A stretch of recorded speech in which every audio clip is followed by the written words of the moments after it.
क्या आप जानते हैं वनवास के दौरान भगवान श्री राम किन किन जगहों पर होकर गुजरे थे? चलिए मैं आपको विस्तार से बताता हूँ। जय श्री राम दोस्तों, स्वागत है आप सभी का मेरे वीडियो में।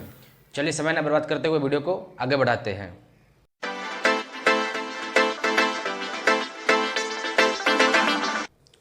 भगवान राम के 14 वर्षों के वनवास के दौरान उन्होंने कई महत्वपूर्ण स्थलों पर निवास किए, जहाँ उनके जीवन के विभिन्न पहलुओं से जुड़ी घटनाएं घटी। तो कुछ स्थान इस प्रकार से हैं। श्रृंगवेरपुर। वनवास शुरू होने के बाद भगवान राम, माता सीता और लक्ष्मण अयोध्या से निकलकर सबसे पहले श्रृंगवेरपुर पहुँचे। श्रृंगवेरपुर गंगा नदी के तट पर स्थित था और यहाँ के राजा निषाद राज ने उनका आदरपूर्वक स्वागत किया। यहाँ पर श्री राम ने गंगा नदी पार करने की योजना बनाई। निषाद राज ने उन्हें गंगा पार कराने के लिए अपनी नाव दी। इसके बाद भगवान राम, सीता और लक्ष्मण गंगा पार कर वन की ओर प्रस्थान किए। प्रयागराज। गंगा नदी पार करने के बाद वे महर्षि भरद्वाज के आश्रम पहुँचे, जो प्रयागराज प्राचीन समय में इलाहाबाद में स्थित था। यहाँ महर्षि भारद्वाज ने उनका स्वागत किया और उन्हें वनवास के लिए उचित स्थान चुनने की सलाह दी।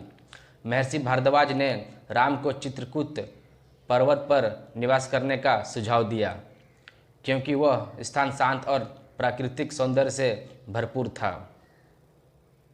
चित्रकूट। भरद्वाज मुनि की सलाह पर राम, सीता और लक्ष्मण चित्रकूट पर्वत पर गए और वहाँ कुछ समय निवास किया। चित्रकूट में भगवान राम ने अपने वनवास के कुछ महत्वपूर्ण वर्ष बिताए। यहीं पर भरत राम को अयोध्या लौटने के लिए मनाने आए थे।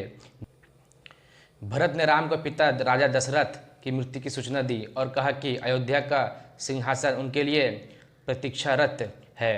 हालांकि राम ने अपने पिता के वचन का पालन करने का संकल्प लिया और अयोध्या लौटने से इनकार कर दिया। भरत ने अंततः भगवान राम की खड़ाव लेकर वापस अयोध्या लौटकर राम के प्रतीक के रूप में उनका शासन किया। दंडकारण्य वन। चित्रकूट छोड़ने के बाद भगवान राम, सीता और लक्ष्मण दंडक वन की ओर गए। यह एक विशाल और घना वन था जो मध्य प्रदेश, छत्तीसगढ़ और महाराष्ट्र के कुछ हिस्सों में फैला था। यहाँ उन्होंने कई वर्षों तक निवास किया और अनेक ऋषियों से भेंट की। दंडक वन में रहने के दौरान राम ने कई राक्षसों का वध किया जो ऋषियों को परेशान कर रहे थे। दंडक वन के कई स्थानों पर राम, सीता और लक्ष्मण के निवास का उल्लेख मिलता है, जैसे पर्णकुटी यानी कि छोटे कुटिया, जहाँ वे साधारण जीवन जीते थे। अनसुईया का आश्रम। दंडकारण्य के भीतर अत्रि मुनि और उनकी पत्नी माता अनसुईया का आश्रम स्थित था। यह स्थान राम के वनवास का एक महत्वपूर्ण पड़ाव था। यहाँ माता अनसुईया ने सीता के पतिव्रता धर्म का उपदेश दिया और उन्हें दिव्य वस्त्र प्रदान किए। अत्रि मुनि ने राम की भक्ति और सेवा की और यहाँ भगवान राम ने कुछ समय बिताए। पंचवटी। वनवास के अंतिम वर्षों में राम, सीता और लक्ष्मण पंचवटी में निवास करने के लिए गए, जो गोदावरी नदी के किनारे स्थित था। पंचवटी वह स्थान है जहाँ कई महत्वपूर्ण घटनाएं घटी। यहाँ रावण की बहन शूर्पणखा ने राम से विवाह का प्रस्ताव रखा, जिसे राम ने अस्वीकार कर दिए। बाद में लक्ष्मण ने उसकी नाक काट दी।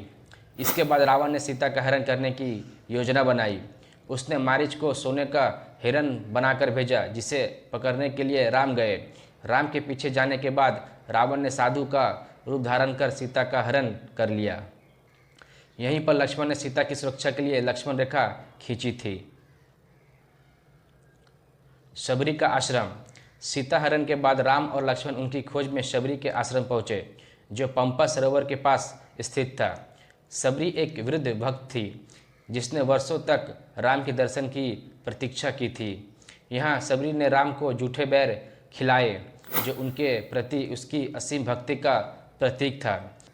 शबरी ने राम को सुग्रीव से मिलने की सलाह दी और राक्षसों के खिलाफ मदद प्राप्त करने के लिए किष्किंधा जाने का मार्ग बताया। किष्किंधा। शबरी की सलाह पर राम और लक्ष्मण किष्किंधा पहुँचे, जहाँ उनकी मुलाकात वानर राज सुग्रीव और हनुमान से हुई। भगवान राम ने सुग्रीव से मित्रता की और उसे अपने भाई बाली के अत्याचार से मुक्त कराने का वचन दिया। राम ने वाली का वध कर दिया और सुग्रीव को किष्किंधा का राजा बना दिया। यहीं पर राम और सुग्रीव ने रावण से युद्ध के लिए सेना तैयार करने की योजना बनाई।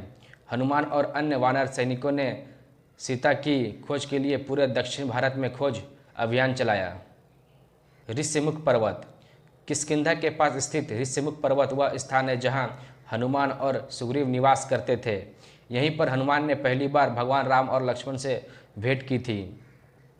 हनुमान ने राम की शक्ति और भक्ति को पहचाना और उन्हें किष्किंधा में सुग्रीव से मिलवाया। रामेश्वरम।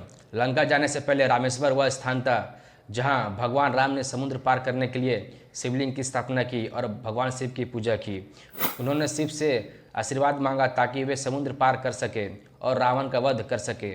रामेश्वरम से ही उन्होंने वानर सेना के साथ समुद्र पर पुल यानी कि राम सेतु का निर्माण किया, जिसके माध्यम से वे लंका पहुँचे। लंका। रामेश्वरम से समुद्र पार कर राम और उनकी वानर सेना लंका पहुँचे, जहाँ रावण और उसकी सेना के साथ भीषण युद्ध हुआ। इस युद्ध में भगवान राम ने रावण का वध किया और सीता को मुक्त करवाया। लंका के राजा के रूप में रावण के भाई विभीषण को स्थापित किया गया। भगवान राम के वनवास के दौरान जिन स्थानों पर उन्होंने निवास किया वे सभी आज भी धार्मिक दृष्टिकोण से अत्यधिक महत्वपूर्ण माने जाते हैं। सो आई होप ये वीडियो आपको पसंद आई होगी। अगर पसंद आई होगी तो लाइक शेयर और चैनल को सब्सक्राइब कर देना। चलिए मिलते हैं किसी दूसरे वीडियो में, तब तक के लिए जय श्री राम।